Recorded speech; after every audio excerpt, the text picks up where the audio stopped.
Alors qu'on voit là les joueurs rentrer sur la pelouse avec un maillot bicolore, pas forcément habituel côté cherbourgeois. Je crois que le bas appartient à la Gécamp, il me semblerait. Hein. Non, ouais, c'est bien ça, hein, lecture du système, à part s'il déforme rapidement, mais ouais, c'est vraiment un 3-4-1-2 avec 3 défenseurs centraux, 2 pistons, 2-6, 1-10 et 2 attaquants. Et c'est parti pour cette 10e journée du National 3 avec engagement cherbourgeois. On le voit, hein, on les voit les 3 centraux et tout de suite le pressing de Malcolm Perriand et la récupération là de Morgan Ardouin. La remise est récupérée avec Fati qui est lancé tout de suite en profondeur et attention la sortie de Papa Mbaye. Je pense qu'il est légèrement en retard et on voit tout de suite. C'est un penalty qui est sifflé? Non, je pense que c'est coup franc. Fati qui s'élance. Un temps d'arrêt et c'est pris à contre-pied. 1-0 pour Cherbourg tout de suite cueilli à froid les Canets sur cette première balle lancée en profondeur pour c'est pas Fati. Le scénario attendu, mais par contre ça fait partie des éléments identifiés hein, tout de suite sur la composition d'équipe. Le fait de jouer avec 2 attaquants et vraiment avec un Fati qui va avaler les espaces dans le dos de la charnière centrale, parce qu'on sait que ça peut être un élément un petit peu voilà, gestion de la profondeur qu'on doit pouvoir mieux gérer, et Fati et Koumbi qui va plutôt être dans un rôle de déviation, voilà. Donc c'est vraiment très important d'être discipliné et attentif à ces 2 joueurs qui me semblent bien complémentaires. Hamel, mais on sent, c'est vraiment le danger, c'est Fati. Hein, et gestion des transitions. Gestion des transitions qui va être très importante. Ils font le choix de laisser quand même des joueurs hauts. L'avant-garde engage aussi des joueurs offensivement. Donc ouais. En tout cas, ça offre une belle possibilité aux Canets. On joue la 13e minute de jeu. Après, le mur est grand, hein, parce qu'ils ont mis Koumbi dans le mur. Donc déjà, c'est pile poil dans la trajectoire de frappe de Morgan. C'est une frappe directe et c'est le but. Et c'est le but pour Morgan. L'égalisation. Le mur était fort, mais quelle frappe. Ouais, non, grosse qualité de frappe. Ça fait du bien de revenir tout de suite au score. Un très belle frappe de Morgan. Hein. 13e minute de jeu, un partout. Et récupération. Ça c'est un ballon important là, vous voyez, on est.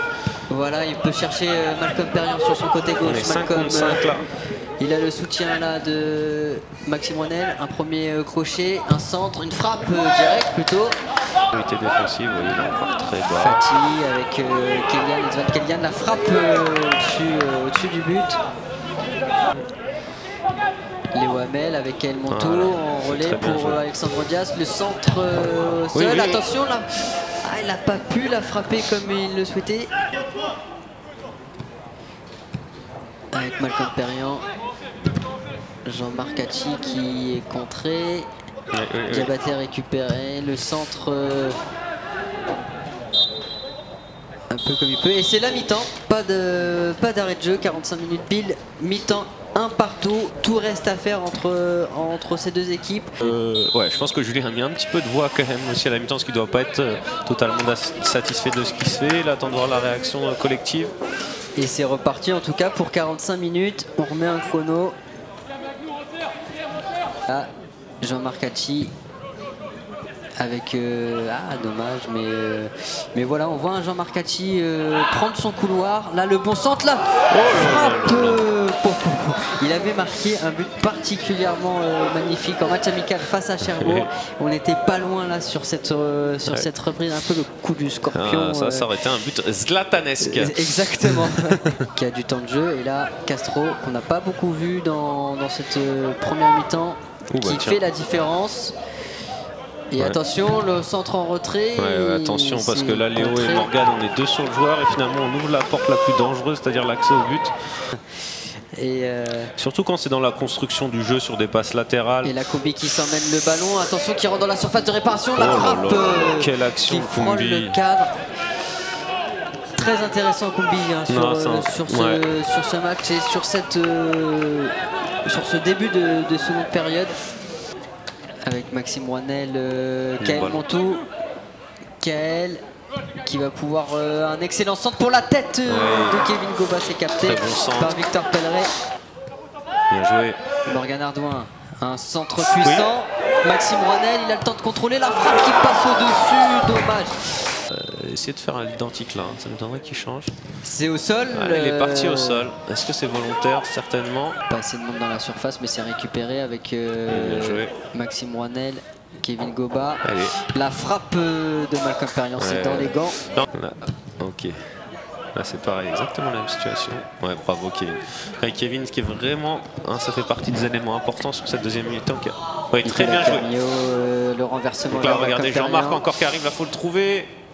La frappe, mais c'est une nouvelle fois trop cadré. Basculer Malcolm en soutien de Max parce qu'on Malcolm a quand même du jus ce soir, donc après à voir. Un bon centre là de Nico Suzanne pour la tête. C'est très bien défendu. Le retour, la frappe et le but de Malcolm Perriand. Et le but de Malcolm Perriand qu'on l'a dit très remuant sur ce match. Et je suis quasiment persuadé qu'il allait sortir. Donc là c'est un but qui récompense le temps fort, qui récompense quand même un bon match de Malcolm. Non, là il est heureux. C'est son deuxième but en 2 matchs pour Malcolm Perriand. Il fait du bien ce but, comme tu dis, il vient récompenser un temps fort. Ils en avaient besoin les Canets. Ouais, puis on voit que tout le banc est soulagé, ils se sont levés comme un seul homme là. Fatigue qu'on a pour l'instant moins vu dans cette seconde période. Ouais, mais ils ont été en vue en tout début de deuxième. Et là attention Alexandre, le guerrier qui peut rentrer intérieur. Castro en remise vers Chris Niapel. La frappe sans grand danger. C'est concédé.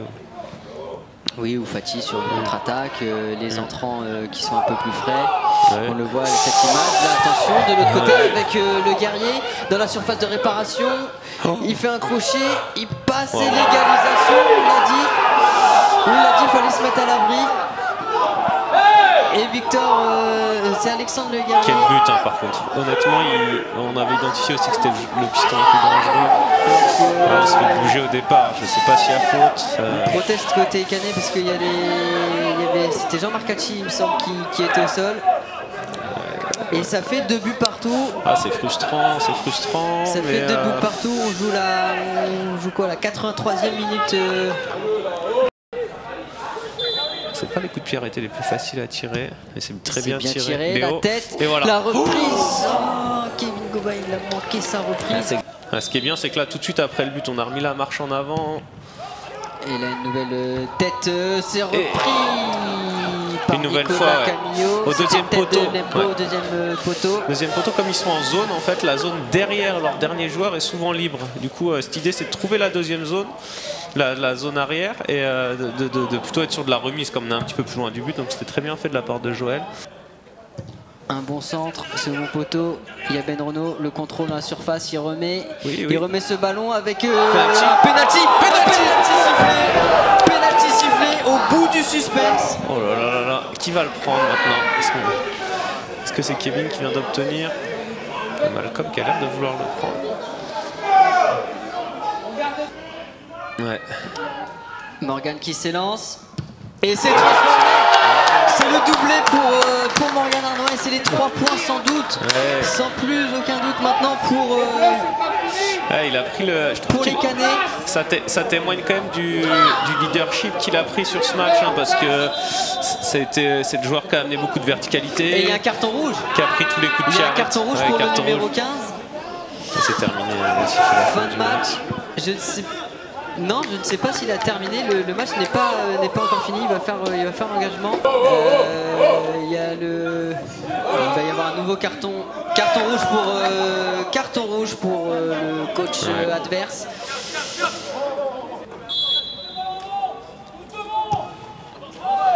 Il ne faut pas la laisser tomber, celle-là, Léo, bravo. Et le match qui n'est toujours pas arrêté. Ouais, c'est un peu absurde, je trouve, parce qu'il ne s'est rien passé dans le temps additionnel. Il laisse 7 minutes. Et attention, la frappe s'est captée par Papa Mbaye. Et c'est terminé. Première victoire pour l'AGCAN à domicile, la deuxième de la saison. Une victoire au bout du suspense, 3-2 avec un penalty dans les dernières minutes, un doublé pour Morgan Ardouin. Ouais, deuxième victoire consécutive, donc on arrive à enchaîner malgré la petite coupure de 2 week-ends de suite où on ne jouait pas. Ça a été dur de se mettre dedans et a fait vraiment du bien parce que en plus on arrive à avoir la victoire à la dernière minute. Et ça fait longtemps que, même s'il n'y avait pas grand monde dans le stade, ça fait longtemps qu'on n'avait pas entendu Venoy crier comme ça sur une victoire pour la Gécamp. Donc ça fait plaisir de faire vibrer le stade et d'avoir une belle victoire. Ouais, ça fait du bien, on gagne à la maison, on bonifie le bon déplacement à Romilly, c'était pas évident d'aller gagner, il fallait vraiment enchaîner chez nous. Alors ça fait bateau de dire ces 3 points c'est important, mais dans notre situation c'est vraiment important. Et en plus face à un adversaire direct à l'heure actuelle, parce que ils sont dans la même situation que nous, donc aujourd'hui on passe devant Cherbourg avec cette victoire. Et voilà, on a fait le nécessaire pour. Je pense que globalement sur l'ensemble du match, la victoire elle est méritée. On a été au-dessus de Cherbourg. Après le déroulement du match fait que c'est peut-être un peu frustrant pour notre adversaire parce qu'on marque à la dernière minute du jeu, forcément sur un penalty. Mais je pense qu'on est allé la chercher parce qu'à l'égalisation de Cherbourg, on a continué d'aller vers l'avant. On aurait pu fermer, se dire voilà, avec la peur, on reste à 2-2, terminé, c'est déjà un point de prix, on ne perd pas, on reste sur la dynamique. Et on est quand même allé vers l'avant, on a continué de mettre des centres, continué de mettre des ballons dans la surface et forcément il y a danger de but. Je vois une grosse occasion de Nicolas Camillo face au but aussi. Donc je pense que globalement on a beaucoup plus de situations qu'eux. En seconde période, ils n'ont que le but quasiment. Parce qu'on a. Voilà, même s'ils ont 10 grosses premières minutes en début de mi-temps où on n'est pas bien, sinon derrière on a remis notre football en place et je pense que voilà, sur l'ensemble du match c'est mérité, c'est une belle victoire qu'on a été à chercher, tout n'est pas parfait, ça fait 15 jours qu'on n'avait pas joué non plus, donc pas mal d'erreurs techniques, pas mal de choses à revoir, certains efforts qui n'ont pas été faits non plus par l'ensemble de l'équipe, qu'on va devoir revoir parce que derrière on joue Évreux qui est une équipe qui joue beaucoup sur les transitions et qui va à 2000 à l'heure aussi, donc il faudra être plus précis sur certains aspects du jeu. Oui, un match particulier dans le contenu déjà, parce qu'on prend les 3 points alors que le contenu n'était pas abouti. En tout cas, beaucoup moins abouti que certains matchs en début d'année où on aurait pu prendre les 3 points. Match particulier aussi dans l'effet de jeu, avec des choix particuliers et compliqués, de l'arbitrage compliqué à prendre. Je vais rester objectif et pas analyser ou critiquer ses choix parce que c'est pas mon rôle. Mais voilà, on prend les 3 points. Il y a des matchs où, comme je viens de le dire, on était plus beau mais on les prenait pas. Le plus important c'est les 3 points. On y allait ensemble jusqu'au bout des dernières minutes. Donc oui, quand on est beau et qu'on gagne c'est génial. Quand on est beau et qu'on gagne pas c'est un peu moins bien. Là aujourd'hui on n'a pas été beau mais on a pris les 3 points. Et c'est ce qu'on retient ce soir. Faut pas tout mettre à la poubelle parce que comme tu le disais, ça peut aussi rapprocher un groupe et faire en sorte que l'on aille plus loin ensemble. Donc tout n'est pas à jeter, mais voilà, il faut continuer à travailler. On avait aussi 2 semaines de repos qui nous ont pas fait du bien, je pense, après la victoire au Romilly. Faut se remettre dans les rythmes, même si on s'entraînait très bien et on faisait des bonnes séances, le rythme de match n'est jamais le même. Donc on ne va pas se trouver d'excuses. On n'a pas fait une bonne prestation ce soir, on en avait tous conscience. Mais voilà, on prend les 3 points, on a conscience de nos défauts et de nos qualités et on va retravailler pour être encore meilleur pour le prochain match. Ouais, il y a une grosse baisse de régime en milieu de deuxième, on va dire. On avait du mal à se toucher, il y avait moins de courses, moins d'intensité. Et ouais, non, ça a été compliqué de se remettre dedans. Je sais pas, quand on a égalisé, après on a commencé à reculer un petit peu, on faisait moins de courses, trop d'erreurs techniques aussi, on a fait pas mal d'erreurs techniques. Et puis on a fini la mi-temps comme ça du coup. Heureusement on a réussi à tenir le 1-1. Puis en deuxième mi-temps on a réussi à marquer assez rapidement et logiquement je pense le 2-1. Et puis voilà, c'est une belle victoire. Ouais, on a manqué de rythme pour tuer le match, parce que je pense que pour le maîtriser, non, parce qu'on l'a quand même maîtrisé, mais pour tuer le match, oui. Après, on est face à un adversaire qui est un peu dans la même situation que nous, alors, qui lui a joué, mais qui par contre a des soucis pour s'entraîner avec les intempéries, etc., qui n'a pas forcément beaucoup de... Donc en termes de rythme global, ça nous a manqué pour finir le match, pour essayer d'aller mettre ce deuxième et ce troisième plus rapidement surtout. Mais oui, on a senti quand même une baisse de régime. Les entraînements, c'est pas les matchs. Donc on a fait un amical contre Bayeux, mais ça reste un match amical du vendredi soir où les rythmes ne sont pas ceux du match.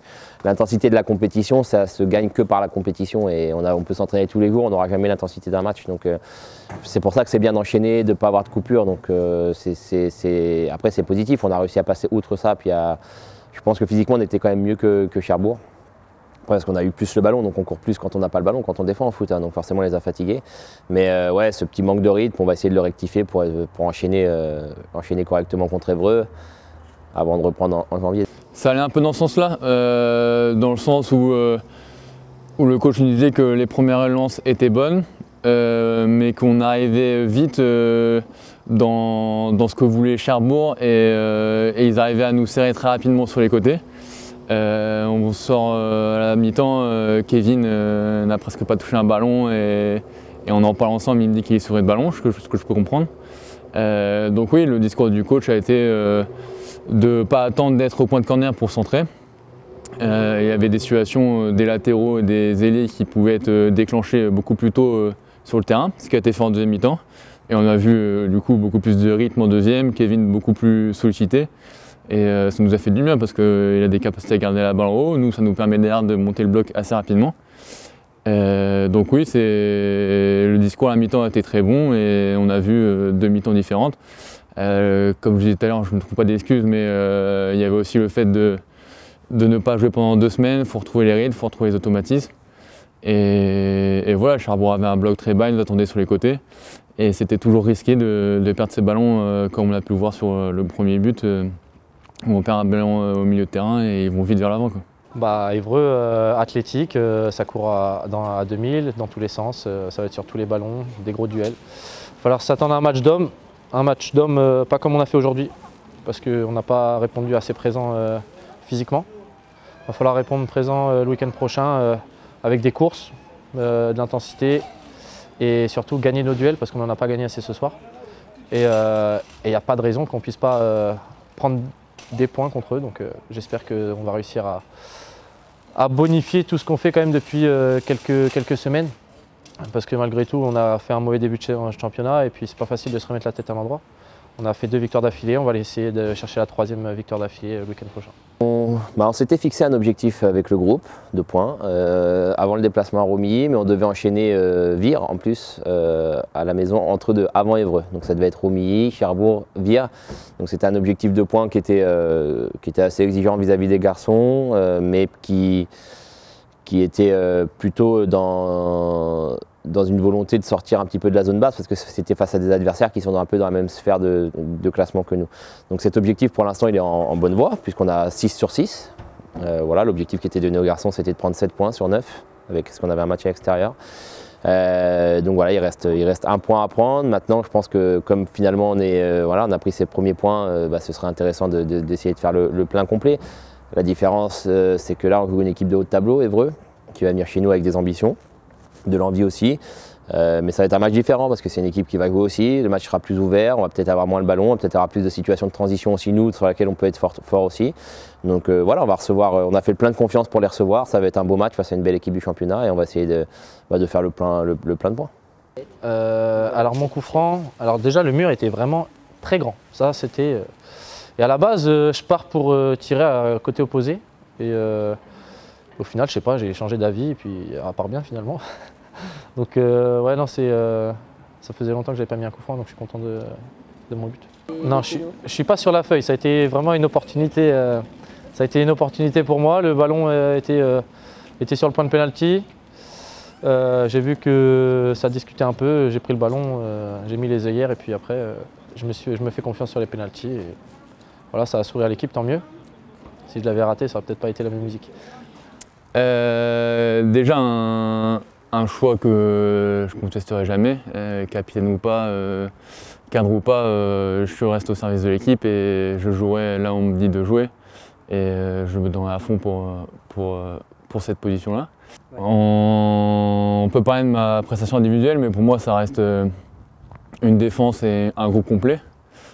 Pour parler de la défense, on a pour moi mis 5-10 minutes à nous mettre dedans. Là où on prend le premier but qui vient de mon côté. On a ensuite pour moi corrigé le tir assez rapidement. Ils avaient pour moi 2 très bons attaquants en face. On a réussi à les serrer, à les chercher plus bas alors que c'est des joueurs de haut jeu qui sont très bons. Il y a des faits de jeu qui fait qu'on prend le deuxième particulièrement. Te dire que j'ai fait un bon match ou pas, c'est pas important. L'important c'est que la défense a pris 2 buts et que j'en faisais partie. Mais le plus important reste qu'on prend les 3 points et qu'on va chercher la victoire au bout du fil.